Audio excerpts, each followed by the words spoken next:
പക്ഷേ രാജിയില്ലാതെ രാഹുലിനെ ഇപ്പോൾ സ്വതന്ത്രനാക്കിയിരിക്കുന്ന ഒരു തരത്തിലൊരു സംരക്ഷണ ഒരുക്കലാണ് എന്നാണ് പറയുന്നത്. ആര് പറഞ്ഞു? ആരാ പറഞ്ഞത്? അല്ല, ആരാ പറഞ്ഞത് അങ്ങനെ? ആരെങ്കിലും രാജിവെക്കുമെന്ന് പറഞ്ഞിരുന്നോ?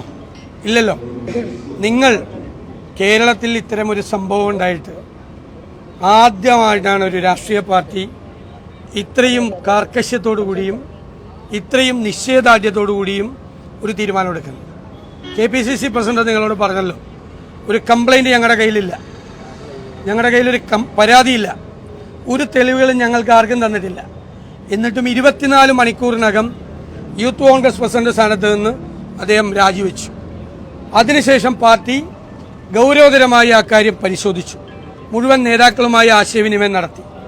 എന്നിട്ട് ഞങ്ങൾ പാർട്ടിയിൽ നിന്നും, പാർലമെന്ററി പാർട്ടിയിൽ നിന്നും അദ്ദേഹത്തെ സസ്പെൻഡ് ചെയ്ത് മാറ്റി നിർത്താൻ തീരുമാനിച്ചു.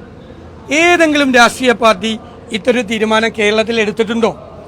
റേപ്പ്, ഇപ്പം ഞങ്ങളെ ആക്രമിക്കുന്നവർ, ഞങ്ങളെ കളിയാക്കുന്നവർ, ഇപ്പം മന്ത്രി MP രാജേഷിൻ്റെ സ്റ്റേറ്റ്മെൻറ്റ് ഞാൻ കണ്ടു, ഇത് ഭയങ്കര കോംപ്രമൈസായി പോയെന്ന്.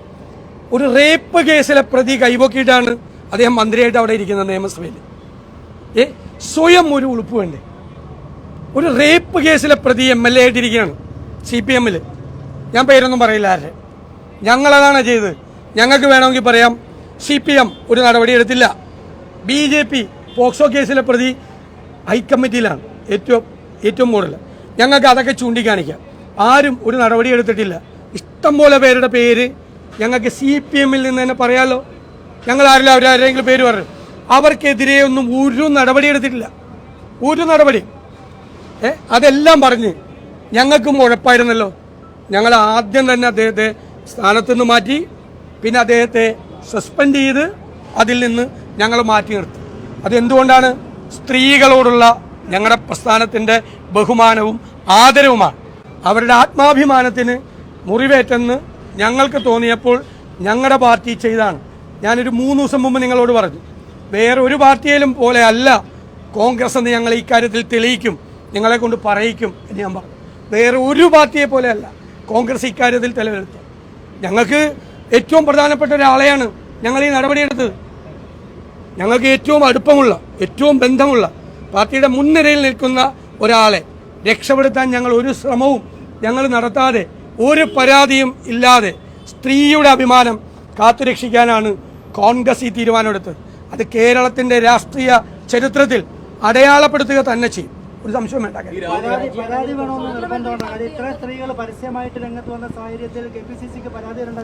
അല്ല, ഞാൻ പറഞ്ഞത് ബാക്കിയുള്ള കേസിൽ FIR രജിസ്റ്റർ ചെയ്തിട്ട് പോലും അവിടെ തന്നെ ഇരിക്കല്ലേ ആളുകൾ. അതല്ല, ഇപ്പോൾ ആരോപണം ഉന്നയിക്കുന്ന ആളുകൾ അവരുടെ പാർട്ടിയിൽപ്പെട്ട, ഞാൻ എന്നെ കൊണ്ട് പേര് പറയിപ്പിക്കാൻ വേണ്ടിയിട്ടാണോ താങ്കൾ ശ്രമിക്കുന്നത്? മുഖ്യമന്ത്രിയുടെ ഓഫീസ് തൊട്ട് ഇരിക്കുന്നില്ലേ? നിങ്ങൾ അതൊന്ന് ചോദിക്കും. നിങ്ങളെല്ലാവരും ചോദിക്കും. നിങ്ങൾക്ക് എന്നോട് ഈ ചോദിക്കുന്നത് പോലെ മുഖ്യമന്ത്രി പിണറായി വിജയനോട് നിങ്ങൾ ചോദിക്കോ? ചോദിക്കില്ല. നിങ്ങൾ ആരോടും ചോദിക്കില്ല. ഇപ്പോൾ CPM-ന്റെ മഹിളാ നേതാക്കൾ എല്ലാവരും വന്ന് പറഞ്ഞല്ലോ ഇദ്ദേഹം രാജിവെക്കണമെന്ന്. അവരാരും കേൾക്ക്, ഞാൻ പറയണ കേൾക്ക്, ഞാനല്ലേ സംസാരിച്ചുകൊണ്ടിരിക്കുന്നത്, എൻ്റെ പറഞ്ഞിട്ട് വയ്യ.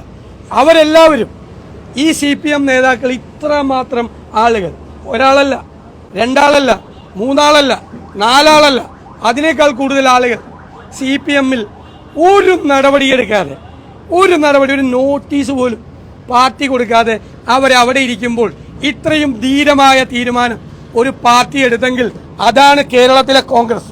അത് അടയാളപ്പെടുത്തിയ അതുപോലെ മറ്റു വനിതാ നേതാക്കൾ പലരും അത് അവരുടെ അഭിപ്രായം പറഞ്ഞു. ഞങ്ങൾ എല്ലാവരുമായിട്ട് ആലോചിച്ച് പ്രായോഗികമായ തീരുമാനമെടുത്തു. അതൊക്കെ കേരളത്തിൽ ഈ CPM ആണ് ഈ സ്ത്രീകളെ സൈബർ അറ്റാക്ക് ചെയ്ത് തുടങ്ങിയത്, ഒരു കൾച്ചർ ഉണ്ടാക്കി വെച്ചത്. ഞാനെന്താ കഴിഞ്ഞ ദിവസം പറഞ്ഞത്? ഒരു സ്ത്രീ പോലും സൈബർ ഇടത്തിൽ ആക്രമിക്കപ്പെടരുത്, ഒരു പരാതി കൊടുക്കുന്ന സ്ത്രീ പോലും ആക്രമിക്കപ്പെടരുത്. അത് തെറ്റാണ്. അതൊരു തരത്തിലുള്ള മനോരോഗമാണ് സ്ത്രീകളെ ഈ സോഷ്യൽ മീഡിയയിൽ ആക്രമിക്കുന്നത്. നിങ്ങളെ മാധ്യമപ്രവർത്തകരെ, സ്ത്രീകളെ എത്ര പേരെ CPM ആക്രമിച്ചു? അന്നൊന്നും ഈ ചോദ്യത്തിന്റെ ആവേശം ഞാൻ കണ്ടില്ലല്ലോ. അന്നൊന്നും ഞാൻ കണ്ടില്ലല്ലോ. കോൺഗ്രസിന്റെ വനിതാ നേതാവിനെ ഉൾപ്പെടെ ഇപ്പോൾ പൊതുയിടങ്ങളിൽ സൈബർ ഇടങ്ങളിൽ ആക്രമിച്ചുകൊണ്ടിരിക്കുകയാണ്. അത് തെറ്റാണ്. ആരെയും ആക്രമിക്കാൻ പാടില്ല. സൈബർ ഇടങ്ങളിൽ സ്ത്രീകളെ ആക്രമിക്കുന്നത് ഒരു തരത്തിലുള്ള മനോരോഗമാണ്. അത് അവസാനിപ്പിക്കണം. 2 ദിവസം മുമ്പ് ഞാൻ പറഞ്ഞതാണ്, കൃത്യമായിട്ട് പറഞ്ഞതാണ്. ഞങ്ങൾക്ക് നല്ല നിലപാടുള്ള പാർട്ടിയാണ് കോൺഗ്രസ്. നല്ല നിലപാട്. പ്രതിപക്ഷ നേതാവിനടക്കം പരാതി നൽകിയിരുന്നു എന്നുള്ളതാണ്. ഇതൊക്കെ ഞങ്ങൾ വളരെ പല പ്രാവശ്യം പറഞ്ഞതാണ്. പല പ്രാവശ്യം വളരെ കൃത്യമായിട്ട് പറഞ്ഞ കാര്യമാണ്. ഇതെല്ലാം വ്യക്തമാക്കിയതാണ്. ഇനി അതിട്ട് ചുരണ്ടണ്ട. ചോദ്യത്തിന് ഉത്തരം നിങ്ങൾ ഒരാൾ തന്നെ ഇങ്ങനെ ചോദിച്ചോണ്ടിരിക്കല്ലേ. ചോദ്യത്തിന് ഉത്തരം പല പ്രാവശ്യം കൃത്യമായിട്ടും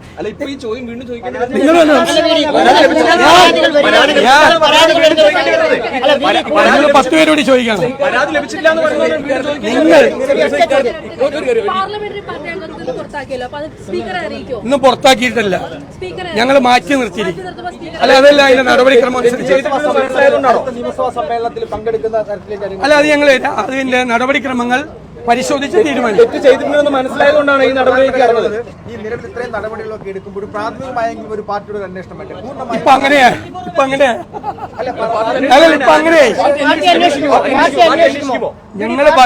ഞങ്ങൾ പറഞ്ഞല്ലോ ഞങ്ങൾ ഈ വിഷയം പരിശോധിച്ചു.